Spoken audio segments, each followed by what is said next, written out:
দেড় মাসে 32টি হারানো ফোন ফিরিয়ে দেওয়া হলো বলাগড় থানার পুলিশ।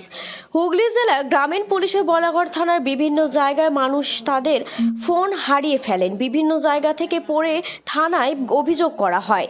ওসি সোমদেব পাত্র ও সাইবার ক্রাইম টিম তদন্তে নেমে বিভিন্ন জায়গা থেকে হারানো ফোনগুলিকে ফিরিয়ে দেন মানুষের হাতে। পুজোর আগে ফোন পেয়ে খুশি সাধারণ মানুষ। উপস্থিত ছিলেন হুগলি জেলা গ্রামীণ পুলিশের অতিরিক্ত পুলিশ সুপার কল্যাণ সরকার, ডিএসপি ক্রাইম অভিজিৎ সিনহা মহাপাত্র, আইসি সৌমেন বিশ্বাস, বলাগড় থানার ওসি সোমদেব পাত্র, মেজবাবু প্রশান্ত ঘোষ সহ পুলিশের আধিকারিকরা। হুগলির বলাগড় থেকে রাজেশ দেবনাথের রিপোর্ট, বার্তা এক নজর।